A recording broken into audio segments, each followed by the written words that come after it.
Բարև ձեզ սիրելի հայրենակիցներ, ձեզ հետ է Էդվարդ Անտինյանը։ Ողջունում եմ ձեզ Համայնայության մայրաքաղաք Երևանից։ Այսօր հունվարի 17-ն է 2026 թվական։ Կխոսենք աշխարհաքաղաքական, տարածաշրջանային, ներպետական ուշագրավ թեմաներից, որոնք կներկայացնեմ իմ մեկնաբանությամբ։ Սկսենք Իրանի հետ կապված իրադարձություններից, իհարկե այս պահին համեմատաբար խաղաղ իրավիճակ է, բայց չպետք է մոռանալ, որ իսկ ինչ է կատարվել, որ համարենք, որ հարցը լուծվեց։ Այսինքն դժգոհությունները, որ հասարակության մեջ կար, թեկուզ տնտեսական դժգոհությունները, դրանք լուծվեց, իհարկե ոչ։ Այն ցանկությունը Իսրայելի եւ Միացյալ Նահանգների, որ Իրանը ոչնչացված տեսնեն, որ հանկարծ ինքը բալիստիկ հրթիռներ չարտադրի կամ ուրանը չհարստացնի վտանգավոր չափերի, այդ հարցը լուծվել է, իհարկե ոչ։ Այսինքն դրա համար նշանակում է, որ թեթևակի այսպես ասած զինադադարը դեռ ոչինչ չի փոխում, ցանկացած պահի կարող է լարվածությունը նորից գլուխ բարձրացնել, իսկ հիմա տեսնենք արձագանքները նաև Հայաստանից։ Այսօր իրանցիները կրկին բողոքի ցույց են անցկացնում Երևանում, Իրանի դեսպանատան առջև։ Սա առավոտյան հաղորդագրության մեջ էր։ Ոստիկանները ցուցարարներից մի քանիսին բերման ենթարկեցին, քանի որ փորձում էին երթ անցկացնել։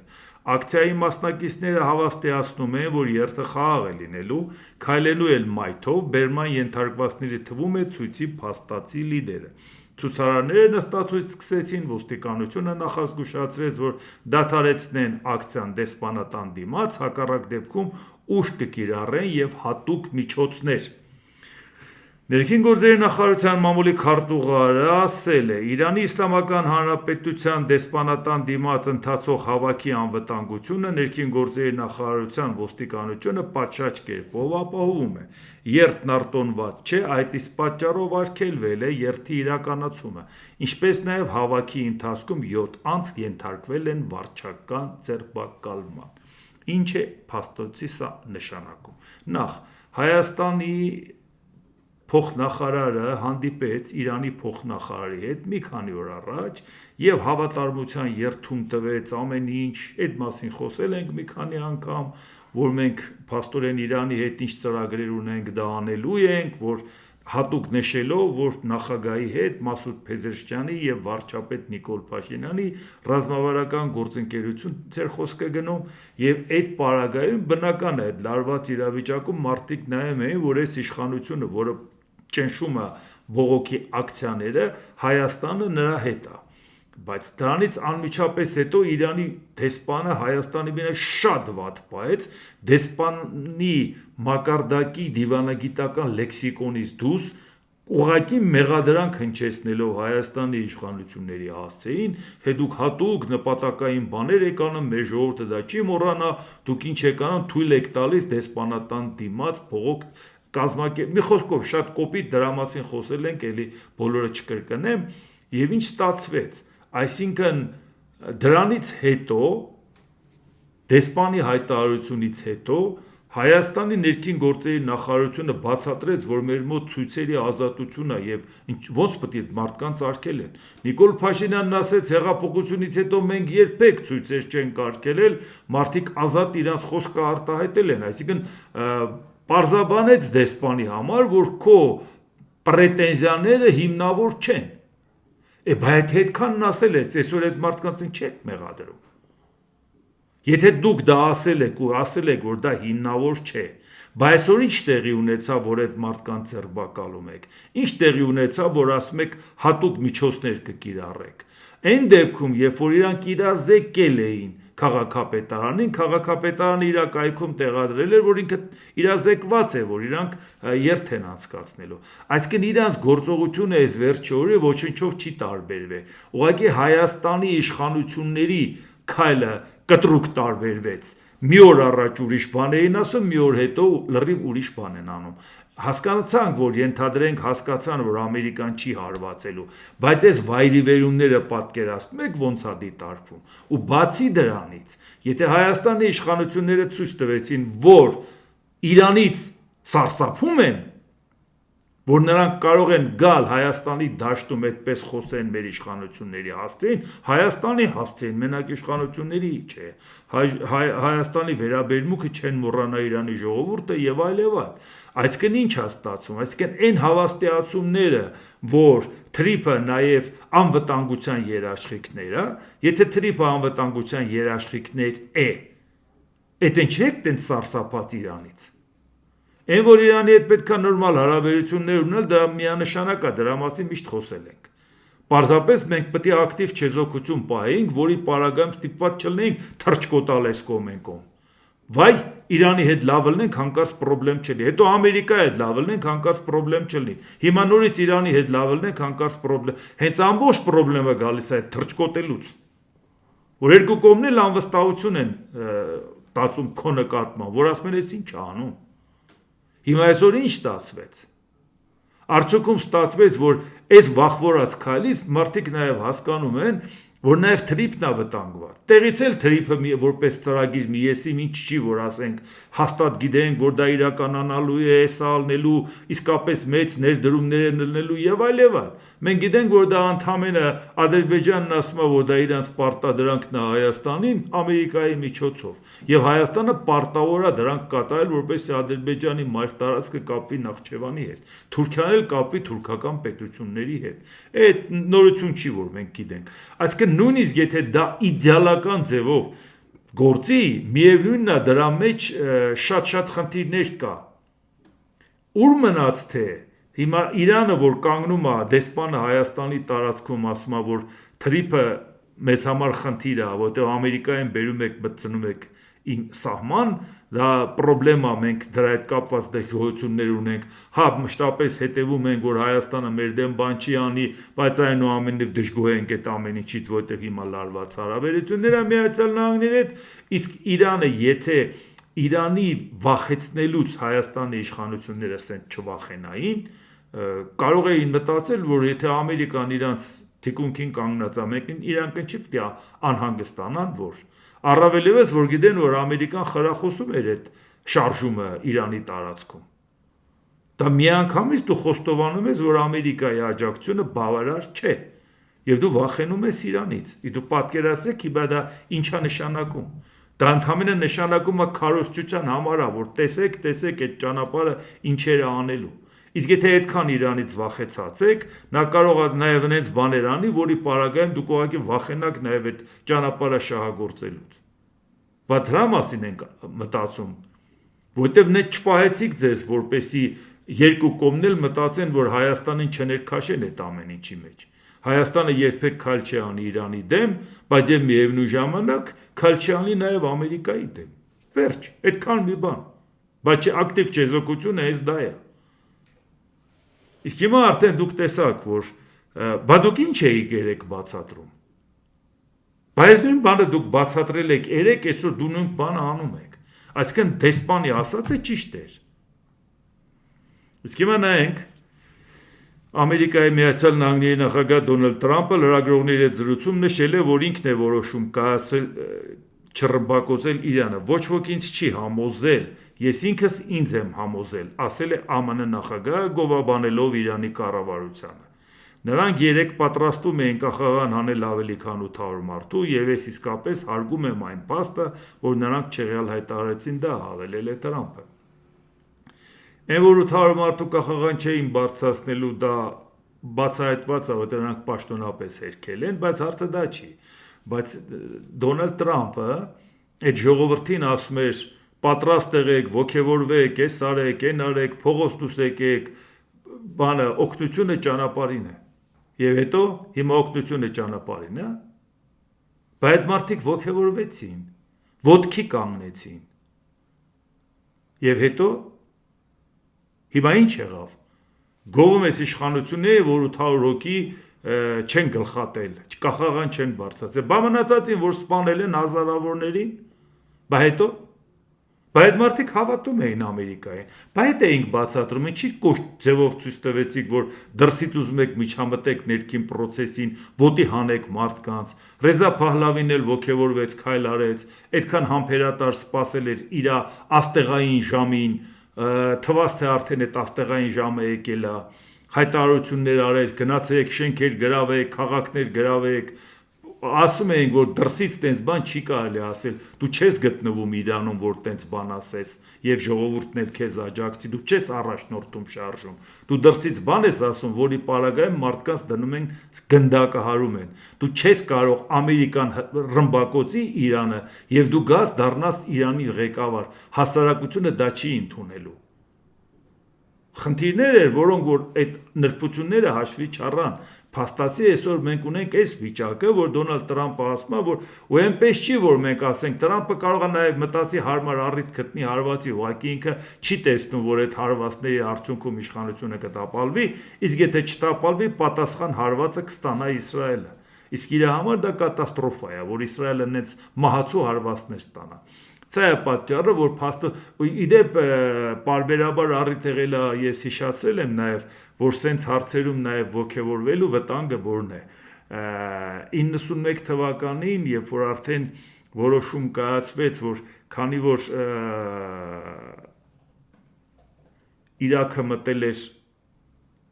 Քուվեյթ, ՄԱԿ-ն էլ որոշում կայացրեց դուրս շպրտել ագրեսորին եւ փաստորեն ինչ ստացվեց, Ամերիկայի Միացյալ Նահանգները հավաքեց այդ կոալիցիոն ուժերը, որպեսզի գնան Սադամ Հուսեյնին դուրս մղեն Քուվեյթից, չէ՞։ Եվ 91 թվականի հունվարի 17-ից մինչև փետրվարի 28-ը տեղի ունեցավ այդ process-ը փոթորիկ նարապատում, այդ ժամանակ Ջորջ Բուշ ավագն էր, երկրի նախագահը արդեն, եւ քրդերը Իրաքում ոգևորվեցին, որ վերջապես հիմա Սադամին կտապալեն եւ իրանք վերջապես իրանց անկախությունը կստանան Իրաքի տարածքում, կոմպակտ էլ բնակեցված են,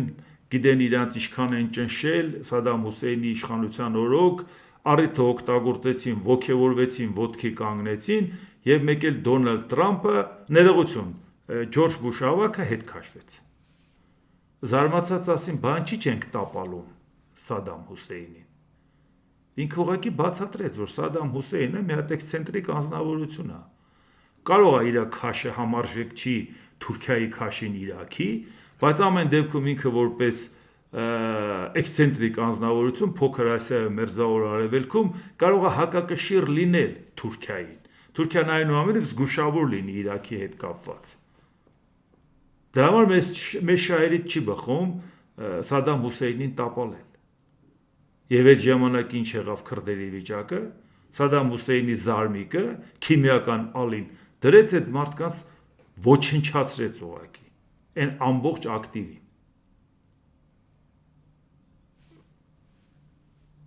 Իհարկե դրանից հետո Ջորջ Բուշ կրտսերը 2003 թվականին հորդորը չլսելով հարձակվեց Իրաքի վրա Սադամ Հուսեյնին տապալելու նպատակով, բայց այդ ժամանակ իրանք արդեն տեսան, որ ընկան Թուրքիայի կամակորության ձեռքրակը, Թուրքիան ցամաքային տարածք էլ չտրամադրեց իրանց, բացի դրանից սկսեց արդեն շանտաժները, այս բանը սենց է, այն բանը նենց է, փախստականներին կուղարկեմ Եվրոպա եւ այլ եւ այլ։ Եվ համենայն դեպս հորդորը չլսող երիտասարդը հասկացավ, որ իսկապես պրոբլեմ ստեղծեց եւ Թուրքիային անիմաստ տեղը դարձրեցին տարածաշրջանի մոնստր։ Ինչի եմ ասում, որ հիմա էլ Իրանում այդ process-ների հետ կապված այդ մեծ ոգևորությունը, օգնությունը ճանապարհին է եւ մեկ էլ հետ քաշվելը, դուք պատկերացրեք այդ մարդկանց վիճակը, իսկ այդ մարդկանց շատ-շատերը արդար բողոքով փողոց էին դուս եկել։ 21-րդ դարում կրոնապետություն է, ժողովուրդ ջան, նորմալ ենք համարում մենք դա։ Այդ մարդիկ ինչա նորմալ են համարում։ Չէ, բայց այնպես ստացվեց, որ դրան վերագրվեց դրսից աջակցություն, իրանք դրսի գործակալներ են եւ հետո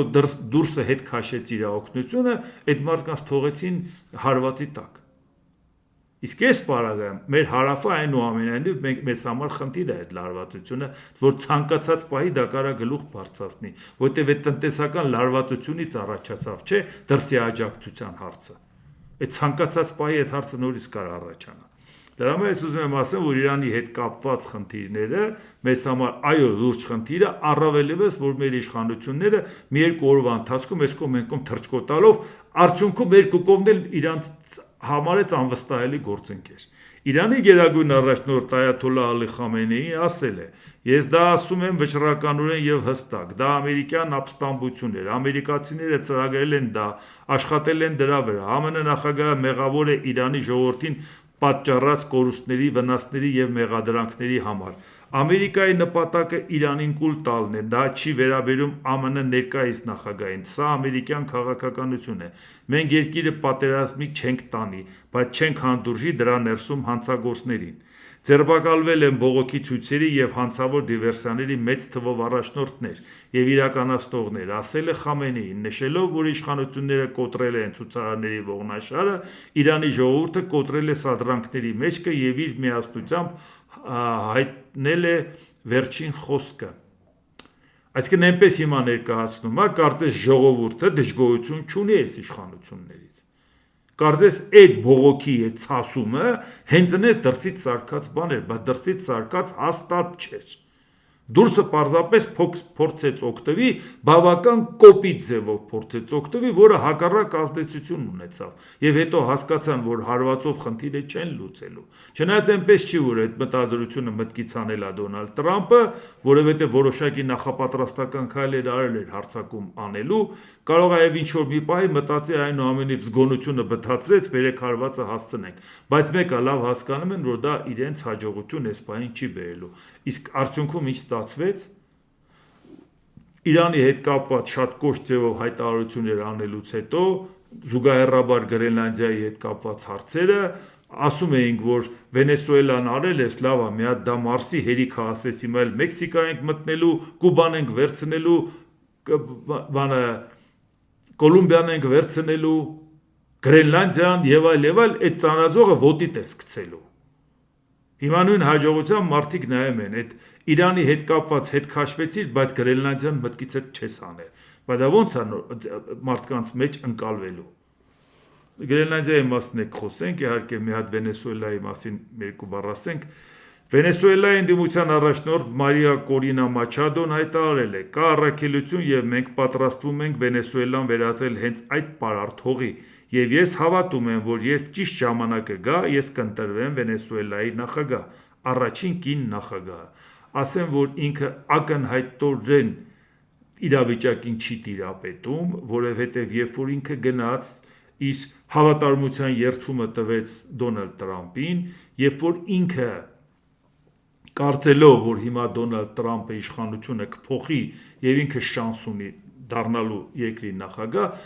ինքը ավելի շուտ շանս ուներ, որ իրավիճակը երկրի ներսում պայթյունավտանգ դառնար եւ ուղղակի ժողովուրդը փողոց լցվեր, ուղղակի նաեւ գնային բախումների կամ արտահերտ ընտրությունների խնդիր առաջանար եւ կարողանար Մաչադոն հաղթեր, հաղթանակը եթե չճանաչեին Ամերիկան օգներ, այդ ուրիշ էր։ Բայց այսօր դու գնաս Ամերիկան, երբ որ գնացել է դիկտատորին վերցել բել կողել է իր բանտ, դու գնում ես Ամերիկային, ասում ես դե օգնի ես դառնամ նախագահ, դա չի լինելու, դա նորմալ չի ընդունվելու։ Բացի դրանից դրսից տղաբերելով այդ հարցը դու արդեն կորցրեցիր այն հեղինակությունը, որ դու որպես պայքարող անձ հենց աշխարհի կողմից ընկալվում էր որպես այդպեսին խաղաղության Նոբելյան մրցանակել քեզ տալիս էին, որը տարարտվեցիր Տրամպին, ասելով, որ վերջ, ես չեմ սրա տերը։ Բացի դրանից էլ հիմա այսպես նայենք, Դոնալդ Տրամպը Մադուրոին տարել է, բայց Մադուրոյի տեղակալը դարձել է պաշտոնակատար։ Իրան լրիվ ձեռնտու է աշխատի Մադուրոյի պաշտոնակատարի հետ եւ հանձնարարությունները տա նայել կատարի։ Այսինքն այդ հիերարխիկ համակարգը, տոտալիտար ռեժիմը Դոնալդ Տրամպը պահում է։ Նա որ հիմա գնա ընտրության ժողովրդավարական ռեժիմը լինի, այսինքն ժողովրդավարական ընտրությունների արդյունքում իշխանություն ձևավորվի, մինչև նա փորձի այս համակարգը ապամոնտաժել, մինչև փորձի նենց անել, որ դեմոկրատական ինստիտուտներով երկիրը կառավարվի, դուք պատկերացնում եք ինչքան ժամանակ է պետք, իսկ նավթը ամեն օր է Տրամպին պետք։ Նա այսօր իրան շատ ձեռնտու է աշխատել հենց կոնկրետ այն համակարգի հետ, որ համակարգը թողել է իրան Մադուրոն, որը նստած է բանտում։ Այդ նույն համակարգն է հիմա գործում, ուղղակի ղեկավարը Դոնալդ Տրամպն է, ոչ թե Մադուրոն։ Ինքը չի փոխելու այդ համակարգը։ Այս աղջիկը ուղղակի թյուրիմացության մեջ էր ընկել, էլի։ Դրա համար եմ ասում, սա այդ նույն ոգևորություններ, ոնց որ ասենք Ռեզա Փահլավին, որ համարեց այսօր է իր շանսը, ինքը պարզապես պիտի գնա Փահլավի կողքը նստեն, ասեն ժողովուրդ, այդ ֆանտաստիկ փողերի մեջ մի հատ նորմալ քաղտեխնոլոգ չունեիք ձեզ օգներ։ Իսկ հիմա Ամերիկայի Միացյալ Նահանգների նախագահն ինչ է ասում։ Այսինքն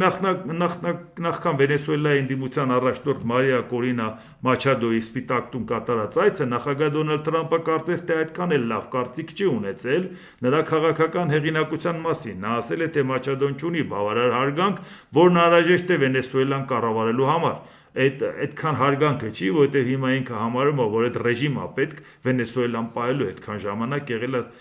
դիկտատորական պետություն։ Մասնավոր հանդիպման ժամանակ Մաչադոն նրան հանձնել է իր 2025 թվականի խաղաղության Նոբելյան մրցանակի մեդալը։ Այդ ժամանակից ի վեր Թրամփի կարծիքը Մաչադոյի մասին ըստամենայնիվ փոխվել է։ Թրամփը գովեստի խոսքեր է շռայլել Մաչադոյի ասին. «Երեկ ես հիանալի հանդիպում ունեցա մի մարդու հետ, ում շատ եմ հարգում, եւ նա ակնհայտորեն հարգում է ինձ ու մեր երկիրը։ Նա ինձ հանձնեց իր Նոբելյան մրցանակը», ասել է Թրամփը։ Բայց ահա թե ինչ կասեմ ձեզ, ես նրան ավելի մոտիկից ճանաչեցի, նախկինում երբեք չէի հանդիպել նրան եւ շատ տպավորված էի, նա իսկապես հրաշալի կին է։ Այո, բայց Դոնալդ Թրամփը ոչ մի հավաստիացում չի արել, որ ես քեզ կօգնեմ, որ դու դառնաս նախագահ։ Նախ որ աները շատ վատ դա կընկալվեր, եւ երկրորդ այնուամենայնիվ նույնիսկ մասնավոր զրույցի ժամանակ նրան չի ասել, որ ես քեզ կօգնեմ, այնպես որ իմացի դու հենց որ մի հատ շարժում, մի հատ process սկսի, դու կկարողանաս շանս ունես դառնաս նախագահ։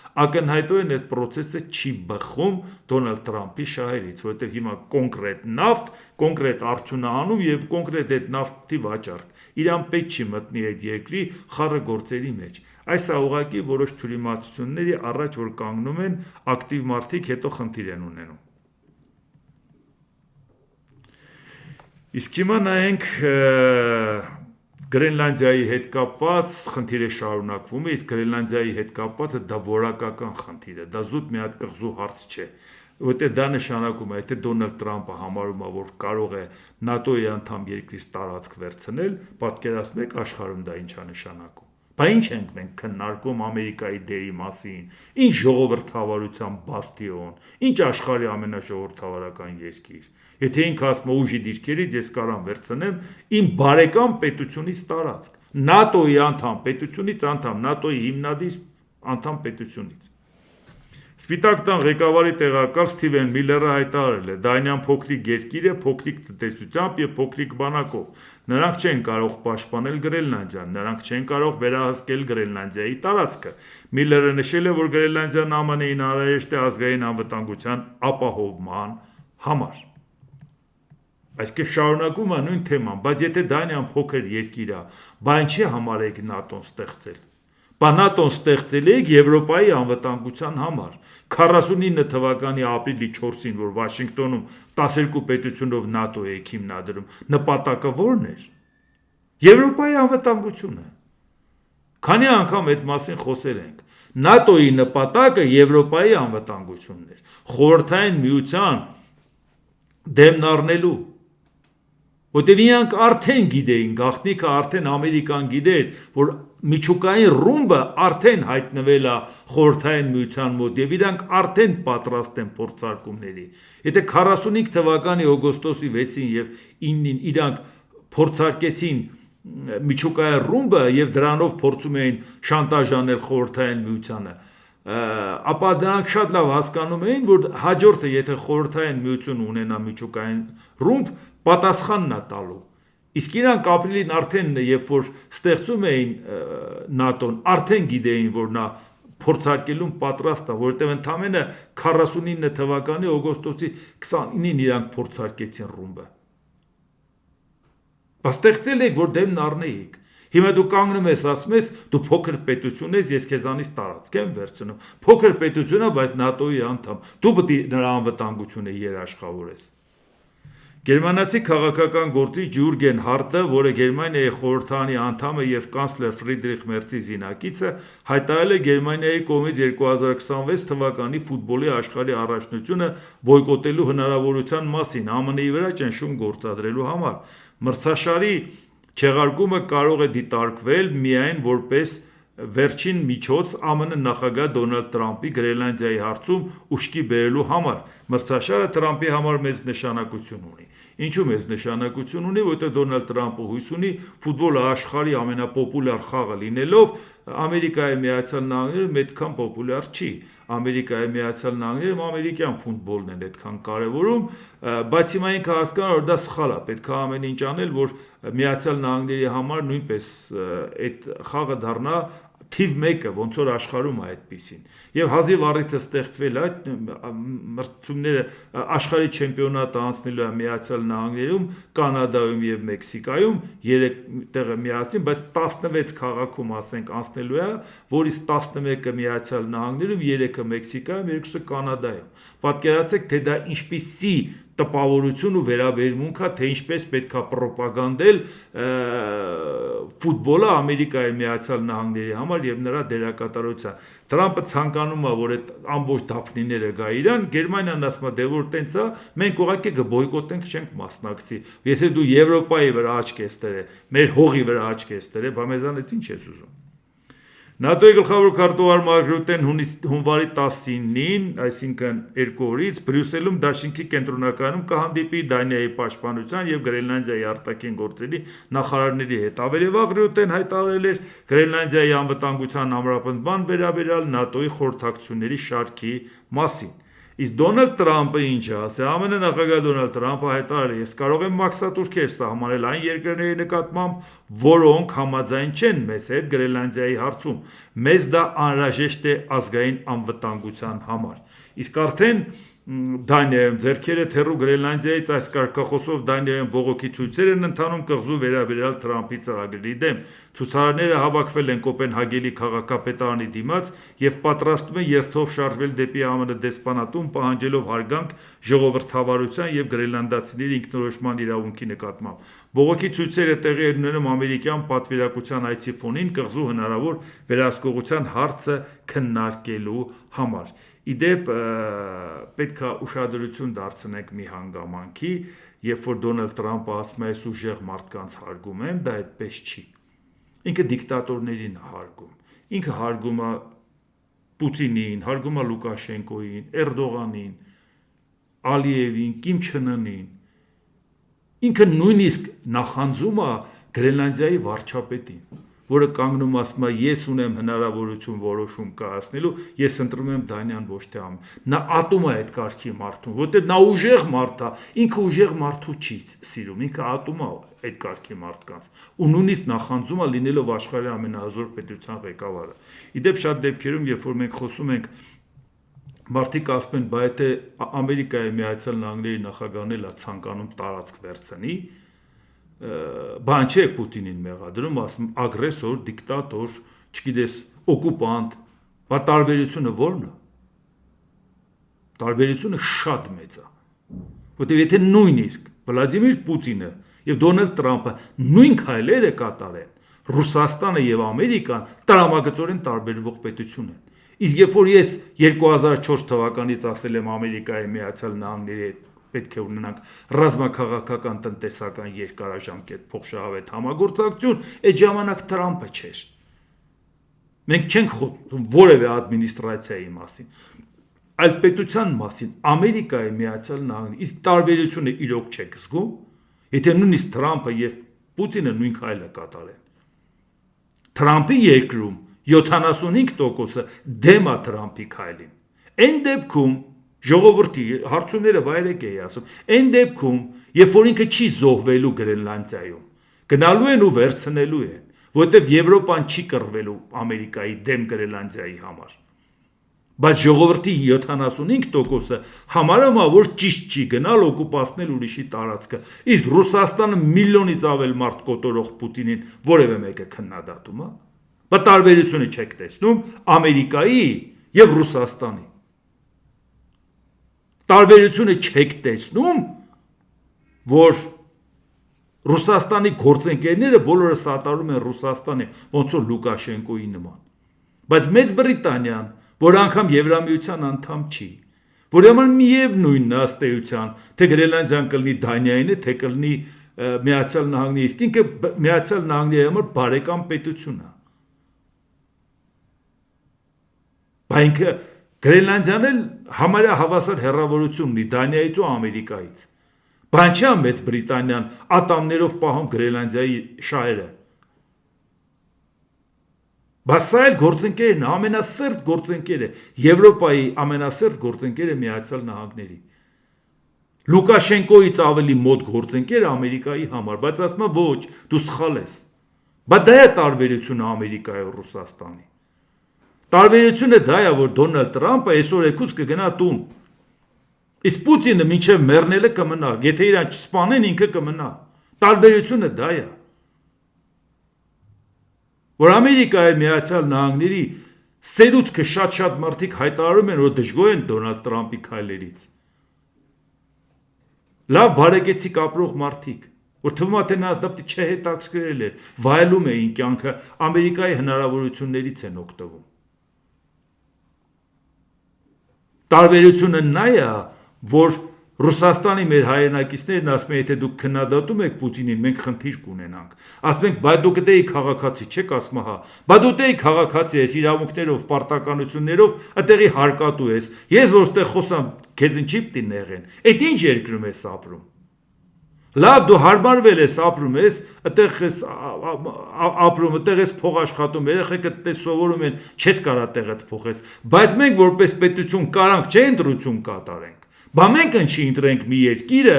որտեղի քաղաքացուն ճնշում են նրա համար, որ Էդվարդ Անդինյանը Երևանից Պուտինին քննադատում է։ Ժողովուրդ դուք հասկանում եք ինչ էր ասում։ Բա ինչի՞ չէր մեկը ինձ ասում, ինչ է Տրամպին քննադատում։ Ինչի Ամերիկայի հայ չկա։ Բայց այդքան մարդկանց հետ հանդիպել եմ, շփվել եմ, զրուցել եմ, Ամերիկայից իմ կարծիքը հայտնել եմ, մեկը ասել է անգեր, որ դու հիմա քննադատես, մենք խնդիր կունենանք։ Դա ծիծաղելի է նույնիսկ Ամերիկայի համար։ Հիմա հասկանում եք տարբերությունը։ Տարբերությունը նա է, որ ես կարող եմ ասել Ամերիկայի նախագահը սխալ է անում։ Դուք ոչ մեկը Հայաստանում գտնվող չի կարող ասել Պուտինը սխալ է անում, եթե ինքը ռուսական կողմնորոշում ունի։ Հիմա հասկացաք տարբերությունը։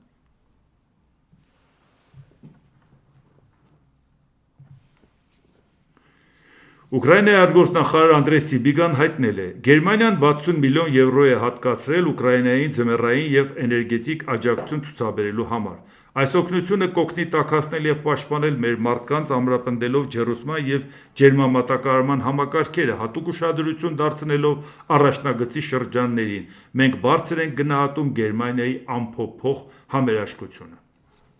Դա ինչպես տեսնում եք, Եվրոպան ինչքան է գլուխը խառը լինի, Ուկրաինայի հետ կապված հնարավոր բոլոր քայլերն անում է։ Այն ինչ որ համակարգված ձևով փողեր կարող են տալ սառեցված գումարներից կամ տարբեր տեղերից, դրան զուգահեռ նաև իրանք փորձում են անգամ իրանց պետության կողմից այդ ամեն ինչն անել։ Իսկ մի հատ հետաքրքիր բան ուղղակի հանդիպեց ամերիկյան Noble Capital RSD ներդրումային հիմնադրամը Մոսկվայից պահանջել է մարել ռուսական կայսրության 225 միլիարդ դոլարի պարտքային պարտավորությունները։ Ռուսաստանի Դաշնության, Ռուսաստանի ֆինանսների նախարարության, Կենտրոնական բանկի եւ ազգային բարեկեցության հիմնադրամի դեմ հայցը ներկայացվել է ԱՄՆ Կոլումբիայի շրջանի դաշնային դատարան։ Ռուսաստանի Դաշնությունը խախտելով իշխանության իրավահաջորդության դոկտրինը հրաժարվել է եւ շարունակում է հրաժարվել կատարել որոշակի պարտավորություններ, որոնք պայմանավորված են իր նախորդի ռուսական կայսրության կողմից ստանձնած պետական պարտքերով, նշվում է հայցում։ Հայցվորի պնդմամբ Ռուսաստանը որպես ԽՍՀՄ իրավահաջորդ ժառանգել է ոչ պակաս քան 225.8 միլիարդ դոլարի պարտքեր, ներառյալ տոկոսները։ Հիմնադրամն առաջարկում է մարել պարտքը օգտագործելով 2022 թվականի սառեցված Ռուսաստանի ակտիվները։ Ռուսաստանի կենտրոնական բանկի ակտիվներից շուտ 5 միլիարդ դոլարը սառեցվել է Միացյալ Նահանգներում, իսկ մնացած միջոցները պահվում են եվրոպական երկրներում։ Բայց հիմա տեսեք Ռուսաստանի արձագանքը սա շատ կարևոր է, սա մենակ այդ թեմային չի վերաբերվում։ Ռուսաստանի Պետդումայի քաղաքացիական հասարակության զարգացման կոմիտեի փոխնախագահ Սերգեյ Օբուխովը հայտարարել է, որ ցարական պարտքերը չպետք է ճանաչվեն, այդ թվում վաղեմության ժամկետի պատճառով, ինչպես նաև այն պատճառով, որ Ռուսաստանը ռուսական կայսրության իրավահաջորդը չէ։ Յա, ժողովուրդ, բաց մեկ են հողերը մերն է, այ հողերս ձեր գլխին։ Բայց մեկ Հայաստանն էլ է ձերը, Բայց մեկ այդ բոլոր ցարական Ռուսաստանի հողերը վերականգնելու ենք, մեր իրավունքներն ենք վերականգնելու, բայց փողերը ինչի՞ չեք ձեր վրա վերցնում ցարական Ռուսաստանի։ Այս շատ լավ է որ Պուտին բանը Տրամպը հասկացա վերջը Ռուսաստանի հախիստ մեզ պետք է գա։ Այդ սառեցված գումարների հարցը եթե չի լուծվում ուրիշ ձևի, սառեցված գումարները դի դնի Ռուսաստանի վզին եւ ասի մի հատ մուծվեք։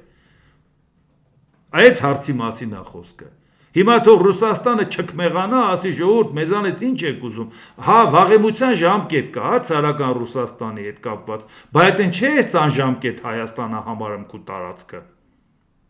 Այդ ժամանակ վաղեմության ժամկետ չկար, հա, որ ՄԱԿ-ի անդամ պետությունն ուզում ես քոնը համարես։ Հայաստանում էլ այնքան մարդ կա ասում, դե ժողովուրդ ջան, դե Իրանն է էլի։ Այն մարդ դե Իրանն է էլի, ինչ եք խոսում։ Ինչն է Իրանը։ Դե թող գնա հիմա պարտքերի տակից դուրս գա։ Չինաստանի առաջնորդ Սի Ցզինպինը եւ Կանադայի վարչապետ Մարկ Քարնին հայտարարել են ավելի ցածր մաքսատուրքերի մասին, ազդարելով իրենց երկրների հարաբերությունների վերագործարկումը Պեկինում կայացած կարևոր հանդիպումից հետո։ Սա շատ առանձնահատուկ կարևոր է այն պարզ պատճառով, որ գիտեք այն լարվածությունը, որ առաջացավ Կանադայի եւ Միացյալ Նահանգների միջեւ, որ ասում են, եթե ում տեղը նեղես Չինաստանի հետ լավանալու է, սա նորություն չի, մարդիկ ովքեր իմ խոսքին հետևում են, հիշում են, որ այդ ամեն ինչի մասին նոր չի, որ խոսել ենք։ Գործարքն առաջընթաց է տարիների լարված հարաբերություններից եւ փոխադարձ հարկերից հետո Սին ողջունել է երկրների հարաբերություններում շրջադարձը, բայց դա նաեւ հաղթանակ է Քարնիի համար, որը գրեթե մեկ տասնամյակում Չինաստան այցելած առաջին կանադացի առաջնորդն է։ Քարնին փորձում է դիվերսիֆիկացնել կանադական առևտուրը ԱՄՆ-ից, որը իր երկրի ամենամեծ առևտրային գործընկերն է։ ԱՄՆ նախագահ Դոնալդ Տրամպի կողմից սահմանված մաքսատուրքերի պատճառով առաջացած անորոշությունից հետո գործարքը նաև կարող է ապահովել չինական ներդրումների ավելացում Կանադայում։ Քարնին կարծես ակնարկում է, որ սա Տրամպի մաքսատուրքերի արդյունք է, որոնք այժմ ԱՄՆ-ի հիմնական դաշնակիցներից մեկին մղել են դեպի իր ամենամեծ մրցակիցը։ Քանի անգամ ենք խոսել, որ Դոնալդ Տրամպը շատ լուրջ սխալ է թույլ տալիս։ Կանադան իր բարեկամ պետությունն է։ Կանադան համարում է Ամերիկային իր ավակ եղբայրը, այն դեպքում, երբ որ տարածքով Ամերիկայից մեծ է Կանադան։ Ամեն ինչով Ամերիկայի կողքը կանգնած է եղել, բոլոր կռիվներում թիկունքին կանգնած է եղել։ Դու չես Կանադային նեղացնում։ Հիմա այսօր Կանադան ասում է լավ, դե ես հիմա Չինաստանի հետ հարաբերությունս լավացնեմ, կոմպենսացնեմ այն խնդրումը, որ քու պատճառով ձեռք են բերել։ Վերլուծաբանները կարծում են, որ Քարնիի այցը կարող է օրինակ ծառայել աշխարհի այլ երկրների համար, որոնք նույնպես զգում են Վաշինգտոնի մաքսատուրքերի պատճառած անհարմարությունը։ Ի տարբերություն դրա, Սին փորձում է ցույց տալ, որ Չինաստանը կայուն գլոբալ գործընկեր է եւ կոչ է անում ավելի պրագմատիկ կապերի ըստ Պեկինի բոլորի համար շահեկան, եւ սա կարծես աշխատում է։ Այս սա է այն հարցը, որ Դոնալդ Տրամպը ստիպված է ալնելու իր գործընկերների նորից սիրաշահել դեպի իր կողմ քաշել, որովհետեւ փորձում է մեկուսացնել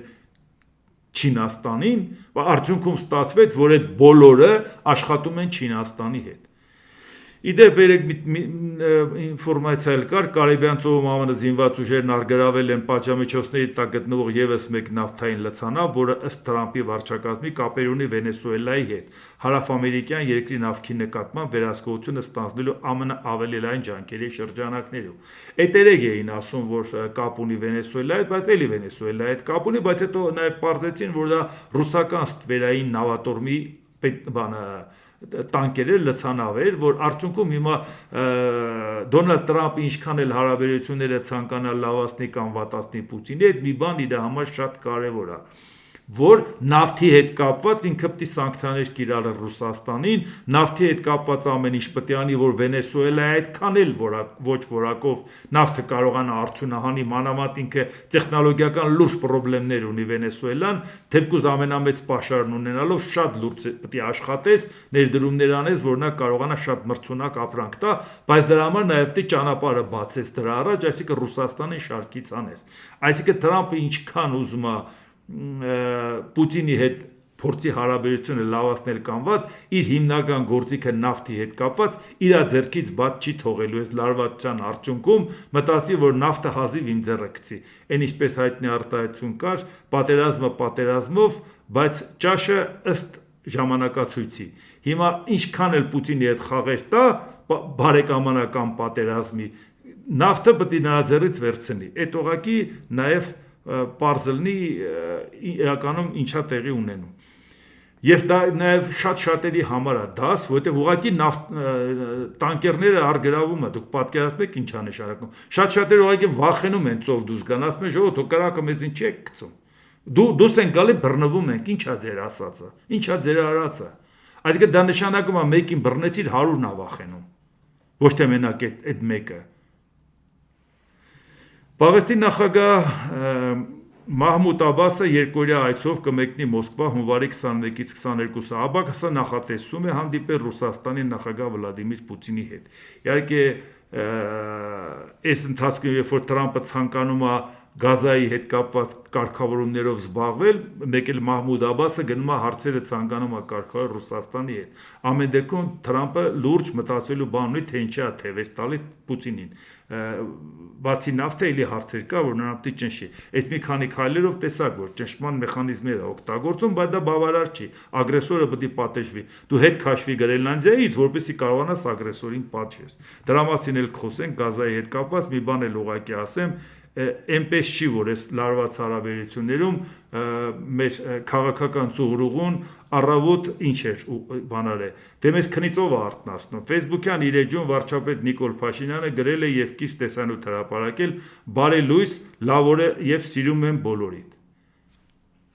Լավ է, դա ամեն օր բարի լույս է մաղթում, բոլորին սիրում է եւ այլ։ Այս ամեն ինչը որ նայում ենք շորջ ջան, ով է անելու։ Այդ դմդմփացով այդ բանն էր ցույց տալիս, թե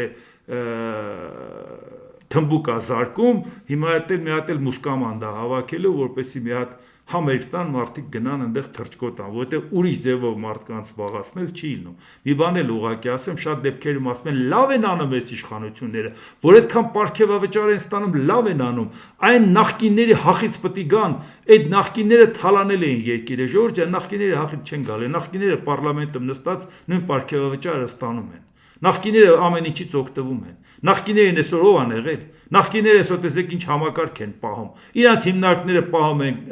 իրանց փողերը ստանում են, պետության հետ են աշխատում։ Լրատվամիջոցներ են պահում, թիմ են պահում, ամեն ինչ անում են։ Նախկիններն են տուժել։ Այդ դուք եք տուժել, նախկինները չեն տուժել։ Նախկինները վայելում են Նիկոլ Փաշինյանի ստեղծած հնարավորությունով։ Խելք հավաքեք, որպեսզի ընտրություններից առաջ իմանաք ինչ եք անում։ Դե ինչ, այսօր այսքանը, եթե հավանեցիք, սեղմեք լայք կոճակը, բաժանորդագրվեք Էդվարդ Անտինյան YouTube-յան ալիքին, սեղմեք զանգակ կոճակը, գրեք մեկնաբանություններ, գրեք հարցեր, դիտեք եւ դատեք ինքներդ։ Շնորհակալություն։